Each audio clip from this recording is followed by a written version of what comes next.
Vamos então iniciar as apresentações dessa noite.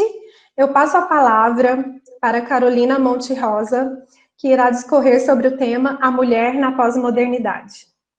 Boa noite, Carolina, seja bem-vinda. Olá. Olá, Ariana, boa noite a todos. Vocês estão me vendo, gente? Sim. Que eu não estou vendo, não, mas Sim. Então tá tudo certo. Bom, primeiro eu queria agradecer por esse convite, né, nesse ciclo de fala sobre o feminino, me sinto muito honrada. Meu nome é Carolina Monte Rosa, eu sou atriz, sou aspirante a roteirista e aspirante a diretora também. Eu participei do filme Porque Você Não Chora, da Cibele Amaral, que foi um filme que estreou agora no Festival de Gramado, né, e foi como eu conheci o Jorge Monteiro. Obrigada, Jorge, por esse convite, estou me sentindo muito feliz de estar entre vocês. Eu sou jornalista, sou administradora, também formada, tenho mestrado em arte, que eu fiz nos Estados Unidos, onde eu morei 7 anos, e agora eu vivo em Brasília. Eu sou casada, mãe de uma bebê de 1 ano e meio, e pinto, né, nas horas vagas. E o Jorge me convidou para participar, para falar do feminino nesse filme, Porque Você Não Chora, que foi um filme que chamou muita atenção dos psicólogos, né? Por quê?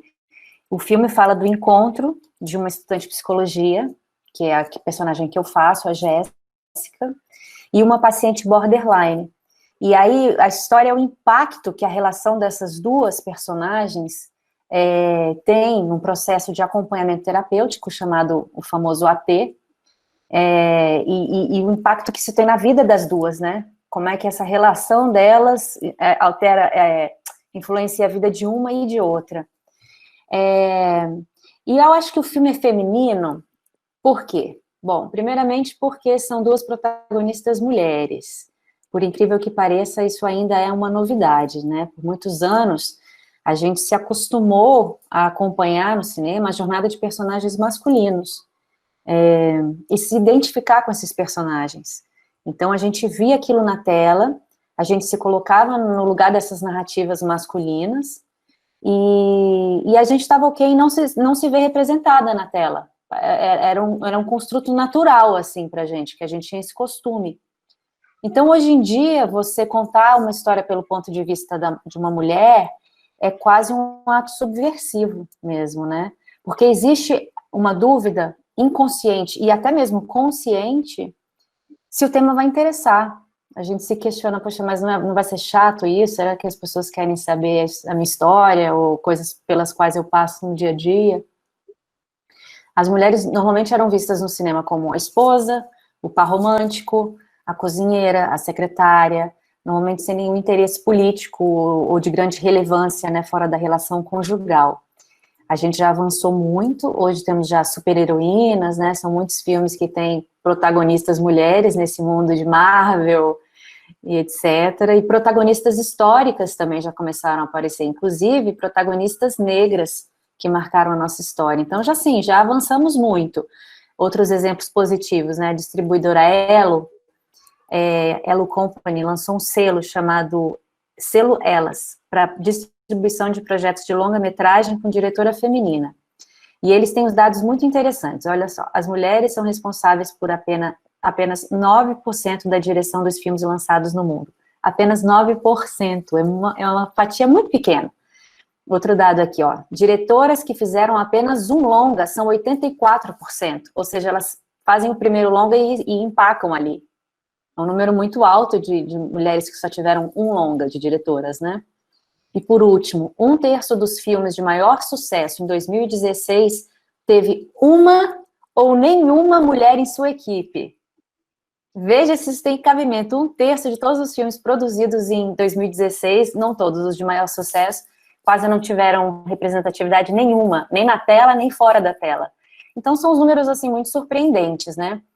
Hoje em dia, é diferente, os editais de cinema já dão prioridade para roteiristas e diretoras mulheres, estreantes ou não.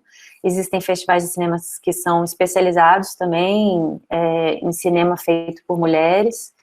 E existe assim, por curiosidade para vocês, tem um selo hoje em dia que se chama A-Rate. E para você ganhar esse selo, o filme precisa passar no teste de Bechdel-Wallace, Ou seja, ter pelo menos 2 personagens femininas conversando entre si, que não seja um assunto relacionado a homem. Porque, por incrível que pareça, antes não existiam 2 mulheres falando uma com a outra no cinema. E quando existiam, elas estavam falando do homem. Então, era esse nível de absurdo que a gente vivia. Então, assim, apesar de todos esses avanços, né, que eu mencionei aqui, o filme, do ponto de vista feminino, ainda é um ato de rebeldia. Por quê? De coragem até, porque você tem que convencer as pessoas da indústria cinematográfica de que essa história vai vingar. E é uma indústria que ainda é muito protagonizada por homens, né? Diretores de produtoras, de distribuidoras, é um mundo ainda muito masculino. Então você escreve essa história, que tem tudo para agradar, porque a maioria das pessoas que vão ao cinema são mulheres, o público do cinema é majoritariamente feminino, e são as mulheres que normalmente escolhem os filmes que elas querem ver com os maridos. Então, assim, por que não dá certo um filme que fala sobre mulheres, né? Mas mesmo assim, existe sempre essa dúvida na cabeça, é louquíssimo. Mas, então, já que a gente fez essa introdução na indústria do audiovisual, que é mundial, não só aqui no Brasil, né?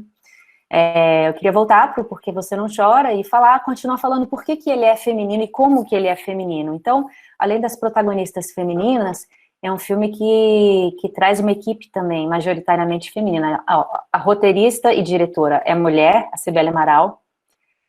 As protagonistas e o elenco de apoio é majoritariamente feminino. As produtoras também, a direção de arte, o figurino. Eu falei quase todas as funções mais relevantes, né, de um filme, mas do lado masculino, também para contrapor, a gente tem homens na fotografia, na trilha e na montagem, só que são homens muito sensíveis. Para quem viu o filme, ou ainda vai ver, vai perceber, assim, tanto na fotografia do filme, como na trilha sonora, como existe um cuidado em realmente capturar essa sensibilidade feminina. O filme também tem uma abordagem que não busca o impacto pelo impacto, né? Ele busca a reflexão e principalmente a empatia. A gente está falando de transtornos mentais de uma forma que foge de estereótipos e caricatura. Isso é muito interessante, porque são 2 mulheres, né? Uma que é diagnosticada com borderline e a outra que está tratando essa paciente. E o filme foge dessa representação da mulher histérica, sabe? Da mulher louca. Porque ele vai além dos sintomas. Ele tenta mostrar a dor com profundidade, com respeito, o que está por trás, né, do grito, do escândalo, da falta de controle. E mostrar também os meandros de uma sociedade que levam a mulher a agir assim, descompensadamente. O filme mostra também a tristeza que muitas vezes vem disfarçada de raiva que acomete o sexo feminino. A Cibele, que é a diretora, ela fala que uma das coisas que mais motivou, talvez um motivo até inicial da motivação dela para escrever esse filme, foi que quando ela é psicóloga formada, na época que ela estudava, se não me engano, ela estava numa visita de AT, e foi anunciada a diferença que ela iria encontrar entre a ala masculina e a ala feminina. Falaram para ela, olha, você vai notar a diferença, vocês vão notar a diferença. E ela disse que era visível realmente, como a ala feminina tinha essa tristeza, tinha uma coisa meio de abandono e de raiva. Enfim, voltando, eu tô aqui fazendo a propaganda do filme, mas é porque o Jorge me perguntou, eu fui anotando e eu fiquei impressionada realmente com tantos tópicos interessantes que esse filme traz. Um deles é como ele é corajoso, né? Ele busca mostrar o ponto de vista do mais fraco, daquele que é invisível. Então, é o drama de mulheres que se sentem muito sozinhas, né? A Jéssica, que é a que eu faço, é uma estudante de psicologia vinda do interior, que estuda, trabalha, cuida da irmã mais nova, ou seja, é uma jovem sobrecarregada e absolutamente solitária. E a outra, a Bárbara Paz, faz essa mulher que luta com o esposo pela guarda do filho e que precisa provar para os outros e para ela mesma que ela dá conta de criar uma criança, apesar do diagnóstico de borderline, ou seja, é uma mulher que se sente constantemente atacada, julgada, né, e diminuída por conta de um diagnóstico. E finalmente, eu acho que o filme levanta questões importantes dentro do universo feminino, como a importância da rede de apoio, né, no caso, o filme mostra o resultado da falta de uma rede de apoio. A Jéssica e a Bárbara, ambas não têm estrutura familiar para apoiá-las. A diferença é que a Bárbara passa por tratamento psiquiátrico, psicológico, e a Jéssica nem isso tem. O filme fala também do impacto da maternidade na formação afetiva do indivíduo. Ambas as personagens têm relação maternal complexa. A Jéssica tem uma mãe simbolicamente sem olhos, né, que nunca pôde ou nunca conseguiu dar afeto ou sequer diálogo para a filha. Já a Bárbara teve uma mãe que não soube colocar limites. Então, dois espectros aí dessa coisa da maternidade, né, mostrando um feminino machucado como uma mazela que é carregada de geração em geração, até alguém conseguir romper esse ciclo. O filme fala também do prazer de viver, de estar conectado, em contato com o lado lúdico, a brincadeira, o sorriso, essa coisa mesmo de sentir a vida, e a possibilidade de se expressar, né? O filme se chama Por que Você Não Chora? Então ele fala disso, de você poder chorar, de você confessar emoções pouco nobres, e até as mais nobres, né? Quantas pessoas não reconhecem, não expressam a própria alegria, o próprio amor pelas coisas, por achar que isso é coisa de gente fraca, vulnerável. Então é isso, eu acho que todo esse conjunto dessa obra marca muito fortemente, marca não, acho que reflete uma sociedade ainda muito reprimida, sabe? Até a crítica do filme, eu acho que mostrou um pouco isso. Uma sociedade masculinizada no sentido de que não podemos mostrar nossas fraquezas, né? Uma sociedade baseada em valores como força, firmeza, disciplina, que são valores ótimos, mas com muito pouca vulnerabilidade, muita pouca permissão. E finalmente, o filme questiona quem cuida de quem cuida, né? No caso, os psicólogos, os cuidadores mesmo de idosos, pessoas que se dedicam e nem sempre recebem esse reconhecimento, né? Aqueles marginalizados pela sociedade. De um lado você tem os doentes mentais, que são totalmente marginalizados, e de outro, os cuidadores, que são pouco vistos, pouco reconhecidos. Então, Jorge, está aí o feminino abordado no filme Por que Você Não Chora. O filme ainda não foi lançado, ele só teve a estreia no Festival de Gramado, mas tem a estreia prevista para o ano que vem.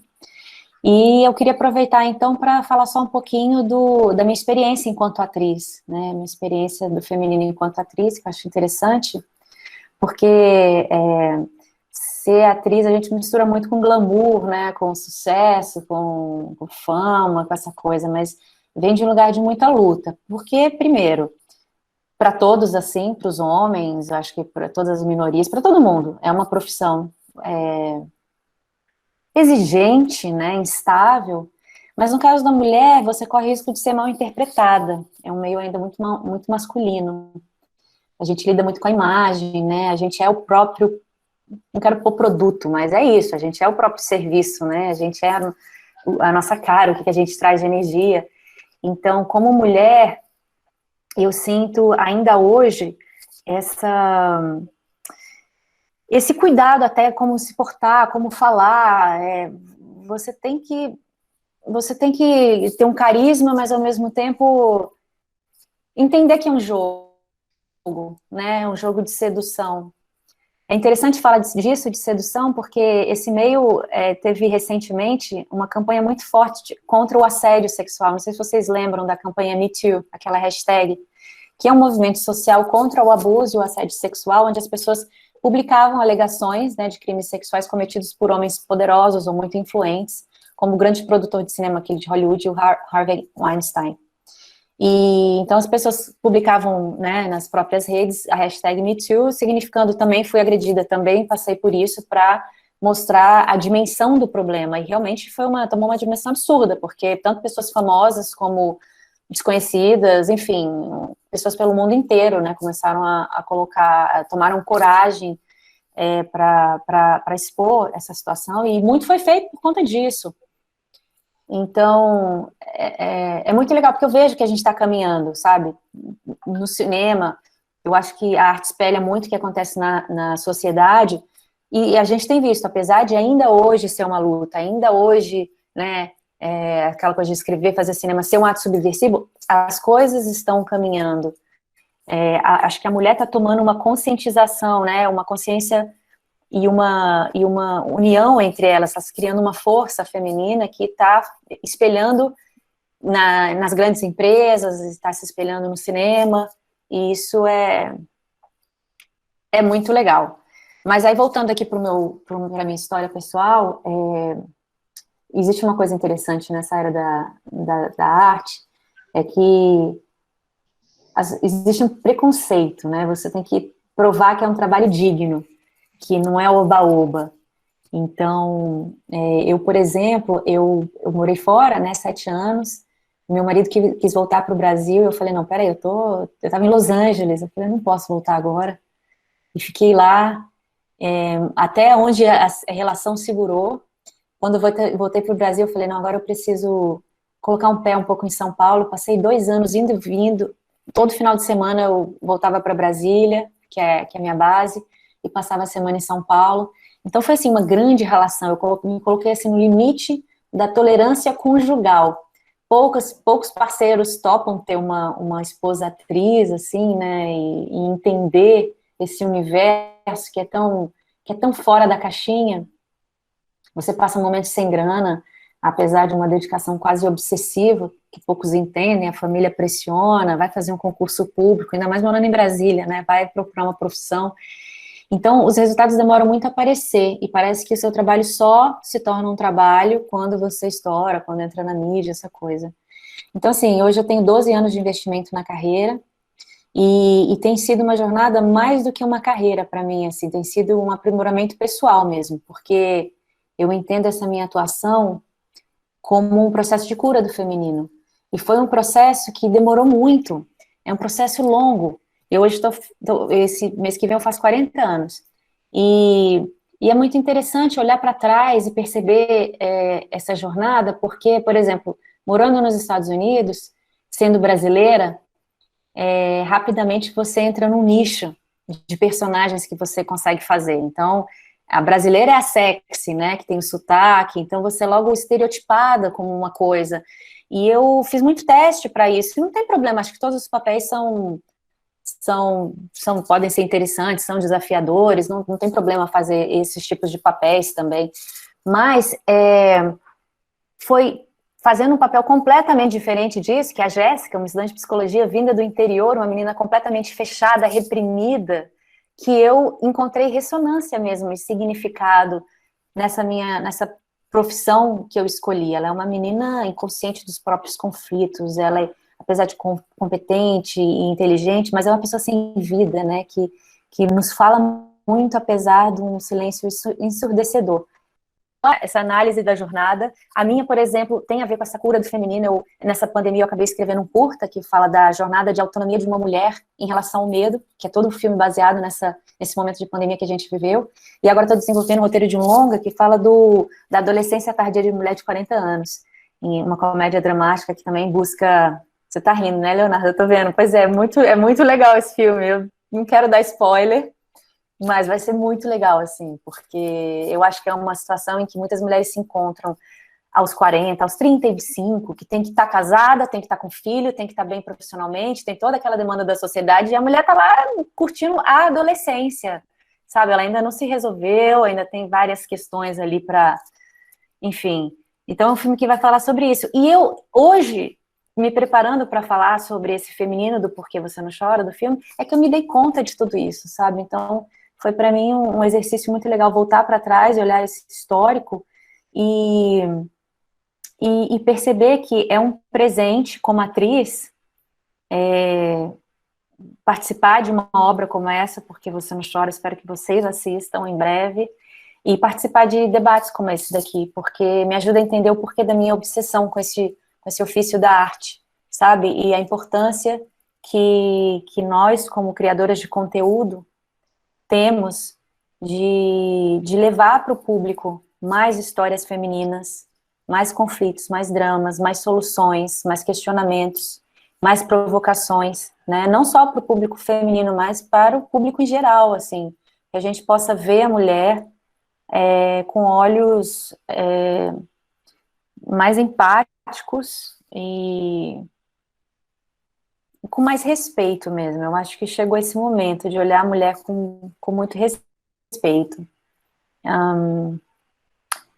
É isso, gente, que eu preparei para esse nosso começo de debate. Que bom te ouvir, Carolina. Muito obrigada pelas suas contribuições. Instituto Olhos da Alma Sã, Goiânia, Goiás.